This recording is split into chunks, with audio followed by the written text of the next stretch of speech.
भगवान श्री राम से जुड़े 10 चौंकाने वाले रहस्य इस कलयुग में आपको ज़रूर सुनना चाहिए। भगवान शिव, भगवान राम, कृष्ण और महावीर बुद्ध और नानक के बिना भारत उस शरीर की तरह है जिसमें कोई आत्मा नहीं है। सिर्फ एक राम को निकाल देने से भारत का संपूर्ण धर्म और संस्कृति मरुस्थल की तरह हो जाती है। यही कारण है कि पिछले सैकड़ों वर्षों से प्रभु श्री राम और उनसे जुड़े तथ्यों पर लगातार हमले होते रहे हैं, लेकिन अंत में जीत धर्म की ही होगी। यह वीडियो सुनकर आपको निश्चित ही आपकी आत्मा को शांति मिलेगी। कुछ लोग कहते हैं कि राम भगवान नहीं थे, वे तो राजा थे। कुछ का मानना है कि वे एक काल्पनिक पात्र हैं, वे कभी हुए ही नहीं। वर्तमान काल में राम की आलोचना करने वाले कई लोग मिल जाएंगे। राम के खिलाफ तर्क जुटाकर कई पुस्तकें लिखी गई हैं।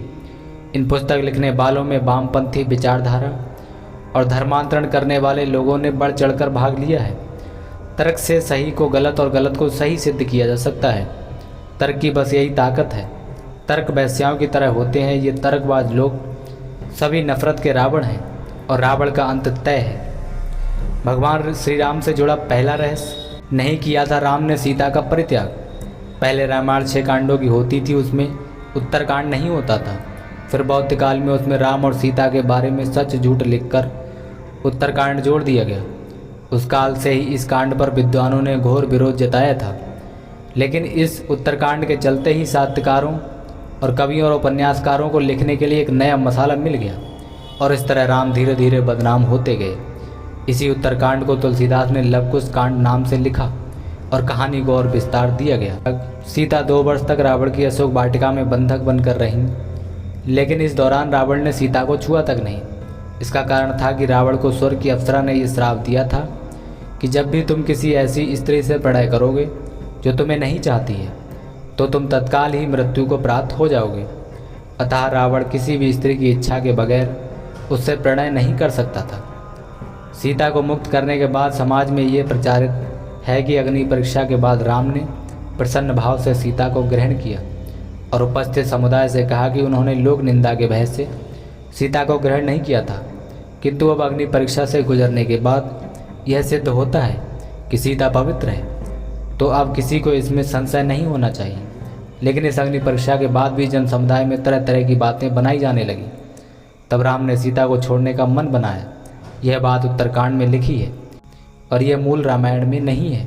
वाल्मीकि रामायण, जो निश्चित रूप से बौद्ध धर्म के उदय से पहले लिखी गई थी, समस्त विकृतियों से अछूती है। इसमें सीता परित्याग, शंभुक वध, रावण चरित्र आदि कुछ भी नहीं दिया था। यह रामायण युद्धकांड यानी कि लंका कांड में समाप्त होकर केवल 6 कांडों की थी। इसमें उत्तरकांड बाद में जोड़ा गया।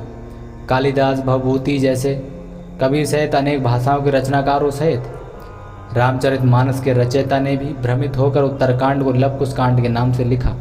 इस तरह राम की बदनामी का विस्तार हुआ। भगवान राम से जुड़ा दूसरा रहस्य, प्रभु श्री राम राजा या भगवान कौन थे? हिंदू धर्म के आलोचक खासकर राम की जरूर आलोचना करते हैं, क्योंकि उन्हें मालूम है कि राम हिंदू धर्म का सबसे मजबूत आधार स्तंभ है। इस स्तंभ को गिरा दिया गया तो हिंदुओं को धर्मांतरित करना और आसान हो जाएगा। इसी नीति के चलते तथाकथित धर्मनिरपेक्ष ताकतों के साथ मिलकर राम को एक सामान्य पुरुष घोषित करने की साजिश की जाती रही है। वे कहते हैं कि राम कोई भगवान नहीं थे, वे तो महज एक राजा थे। उन्होंने समाज और धर्म के लिए क्या किया? वे तो अपनी स्त्री के लिए रावण से लड़े और उसे उसके चंगुल से मुक्त करा कर लाए। इससे वे भगवान कैसे हो गए? भगवान राम को मर्यादा पुरुषोत्तम कहा गया है, अर्थात पुरुषों में सबसे श्रेष्ठ उत्तम पुरुष। अपने वनवास के दौरान उन्होंने देश के सभी आदिवासी और दलितों को संगठित करने का कार्य किया और उनको जीवन जीने की शिक्षा दी। इस दौरान उन्होंने सादगी भरा जीवन जिया। उन्होंने देश के सभी संतों के आश्रमों को बर्बर लोगों के आतंक से बचाया। इसका उदाहरण सिर्फ रामायण में ही नहीं, देश भर में बिखरे पड़े साक्ष्यों में आसानी से मिल जाएगा। भगवान राम भारत निर्माता थे। उन्होंने ही सबसे पहले भारत की सभी जातियों और संप्रदाय को एक सूत्र में बांधने का कार्य अपने 14 वर्ष के वनवास के दौरान किया था। 14 वर्ष के वनवास में से अंतिम 2 वर्ष को छोड़कर राम ने 12 वर्षों तक भारत के आदिवासियों और दलितों को भारत की मुख्य धारा से जोड़ने का भरपूर प्रयास किया।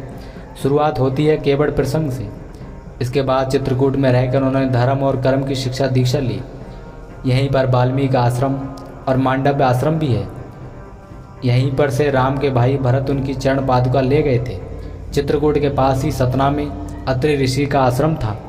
राम राजा नहीं भगवान थे। जब भी कोई अवतार जन्म लेता है तो उसके कुछ चिन्ह या लक्षण होते हैं और उसके अवतार होने की गवाही देने वाला कोई होता है। राम ने जब जन्म लिया तो उनके चरणों में कमल के फूल अंकित थे, जैसा कि कृष्ण के चरणों में थे। राम के साथ हनुमान जैसा सर्वशक्तिमान देव को होना इस बात की सूचना है कि राम भगवान थे। रावण जैसा विद्वान और मायावी क्या एक सामान्य पुरुष के हाथों मारा जा सकता है? इन सब को छोड़ भी दें तो ब्रह्म ऋषि वशिष्ठ और विश्वामित्र ने इस बात की पुष्टि की कि राम सामान्य पुरुष नहीं भगवान हैं और वह भी विष्णु के अवतार हैं। इक्ष्वाकु वंश में एक नहीं कई भगवान हुए। उनमें से सबसे पहला नाम ऋषभनाथ का आता है, जो जैन धर्म के पहले तीर्थंकर थे। भगवान श्री राम से जुड़ा तीसरा रहस्य, शूद्र और राम। वैसे तो राम के काल में कोई ऊंचा या नीचा नहीं होता था। भगवान किसी जाति वर्ग के नहीं होते और ना ही वे मनुष्य जाति में भेद करते। रामायण काल में जातिगत जो भिन्नता थी वह मनुष्य के रंग रूप और आकार को लेकर थी। जैसे वानर, ऋक्ष, रक्ष और किरात जातियाँ मनुष्य से भिन्न थी। केवट, सबरी, जटायु, सुग्रीव और संपा थी। आदि से राम के संबंध दर्शाते हैं कि उस काल में ऐसी कोई जातिगत भावना नहीं थी जो आज हमें देखने को मिलती है। हनुमान जी के गुरु मतंग ऋषि आज की जातिगत व्यवस्था अनुसार तो दलित ही कहलाएंगे। श्री राम ने 14 वर्ष वन में रहकर भारत भर में भ्रमण कर भारतीय आदिवासी, जनजाति, पहाड़ी और समुद्री लोगों के बीच सत्य, प्रेम, मर्यादा और सेवा का संदेश फैलाया। यही कारण रहा कि श्री राम का जब रावण से युद्ध हुआ तो सभी तरह की वनवासी और आदिवासी जातियों ने श्री राम का साथ दिया। भगवान श्री राम से जुड़ा चौथा रहस्य, भगवान श्री राम की जल समाधि। श्री राम द्वारा जल समाधि लेने की घटना को हिंदू दलितों का धर्मांतरण करने वाले आलोचकों ने आत्महत्या करना बताया। मध्यकाल में ऐसे बहुत से साधु हुए हैं जिन्होंने जिंदा रहते हुए सभी के सामने धीरे धीरे अपनी देह छोड़ दी और फिर उनकी समाधि बनाई गई। राजस्थान के महान संत बाबा रामदेव रामापीर ने जिंदा समाधि ले ली थी, तो क्या हम ये कहें कि उन्होंने आत्महत्या कर ली? अयोध्या आगमन के बाद राम ने कई वर्षों तक अयोध्या का राजपाट संभाला और इसके बाद गुरु वशिष्ठ व ब्रह्मा ने उनको संसार से मुक्त हो जाने का आदेश दिया। एक घटना के बाद उन्होंने जल समाधि ले ली थी। सरयू नदी में श्री राम ने जल समाधि ले ली थी। अश्विनी पूर्णिमा के दिन मर्यादा पुरुषोत्तम राम ने अयोध्या से सटे फैजाबाद शहर के सरयू किनारे जल समाधि लेकर महाप्रयाण किया। श्री राम ने सभी की उपस्थिति में ब्रह्म मुहूर्त में सरयू नदी की ओर प्रस्थान किया। उनके पीछे थे उनके परिवार के सदस्य भरत, शत्रुघ्न, उर्मिला, मांडवी और श्रुतकीर्ति। ओम का उच्चारण करते हुए वे सरयू के जल में एक पग आगे बढ़ते गए और जल उनके हृदय और अधरों को छूता हुआ सिर के ऊपर चढ़ गया। आखिर भगवान श्री राम ने क्यों ली जल समाधि? यमराज ये जानते थे कि भगवान की इच्छा के बिना भगवान ना तो स्वयं शरीर का त्याग करेंगे और ना शेषनाग के अंश अवतार लक्ष्मण जी। ऐसे में यमराज ने एक चाल चली। एक दिन यमराज किसी विषय पर बात करने भगवान राम के पास आ पहुँचे। भगवान राम ने जब यमराज से आने का कारण पूछा तो यमराज ने कहा कि आपसे कुछ ज़रूरी बातें करनी है। भगवान राम यमराज को अपने कक्ष में ले गए। यमराज ने कहा कि मैं चाहता हूँ कि जब तक मेरी और आपकी बात हो उस बीच कोई इस कक्ष में नहीं आए। यमराज ने अपनी बात को आगे बढ़ाते हुए कहा कि अगर कोई बीच में आ जाता है तो आप उसे मृत्युदंड देंगे। भगवान राम ने यमराज की बात मान ली और ये सोचकर कि लक्ष्मण उनके सबसे आज्ञाकारी हैं, इसलिए उन्होंने लक्ष्मण जी को पहरे पर बैठा दिया। यमराज और राम जी की बात जब चल रही थी उसी समय दुर्वासा ऋषि अयोध्या पहुंच गए और राम जी से तुरंत मिलने की इच्छा जताई। लक्ष्मण जी ने कहा कि भगवान राम अभी यमराज के साथ विशेष चर्चा कर रहे हैं। भगवान की आज्ञा है कि जब तक उनकी बात समाप्त नहीं हो जाती कोई उनके कक्ष में नहीं आएगा, इसलिए आपसे अनुरोध है कि आप कुछ समय प्रतीक्षा करें।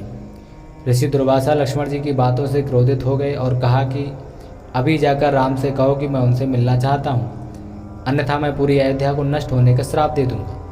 लक्ष्मण जी ने सोचा कि उनके प्राणों से अधिक महत्व उनके राज्य और उनकी जनता का है, इसलिए अपने प्राणों का मोह छोड़कर लक्ष्मण जी भगवान राम के कक्ष में चले गए। भगवान राम लक्ष्मण को सामने देखकर हैरान और परेशान हो गए। भगवान राम ने लक्ष्मण से पूछा कि यह जानते हुए भी कि इस समय कक्ष में प्रवेश करने वाले को मृत्युदंड दिया जाएगा, तुम मेरे कक्ष में क्यों आए हो? लक्ष्मण जी ने कहा कि दुर्वासा ऋषि आपसे अभी मिलना चाहते हैं, उनके हट के कारण मुझे अभी कक्ष में आना पड़ा है। राम जी यमराज से अपनी बात पूरी करके जल्दी से ऋषि दुर्वासा से मिलने पहुँचे। यमराज अपनी चाल में सफल हो चुके थे। राम जी से यमराज ने कहा कि आप अपने वचन के अनुसार लक्ष्मण को मृत्युदंड दीजिए। भगवान राम अपने वचन से मजबूर थे। राम जी सोच में थे कि अपने प्राणों से प्रिय भाई को कैसे मृत्युदंड दिया जाए। राम जी ने अपने गुरु वशिष्ठ जी से इस विषय में बात की तो गुरु ने बताया कि अपनों का त्याग मृत्युदंड के समान ही होता है, इसलिए आप लक्ष्मण को अपने से दूर कर दीजिए, यह उनके लिए मृत्युदंड के बराबर ही सजा होगी। जब राम जी ने लक्ष्मण को अपने से दूर जाने के लिए कहा तो लक्ष्मण जी ने कहा कि आपसे दूर जाकर तो मैं यूं ही मर जाऊंगा, इसलिए अब मेरे लिए उचित है कि मैं आपके वचन की लाज रखूं। लक्ष्मण जी भगवान राम को प्रणाम करके राजमहल से चल पड़े और सरयू नदी में जाकर जल समाधि ले ली। इस तरह राम और लक्ष्मण दोनों ने अपने अपने वचनों और कर्तव्य का पालन किया। इसलिए कहते हैं कि रघुकुल रीत सदा चली आई और प्राण जाए पर वचन न जाए।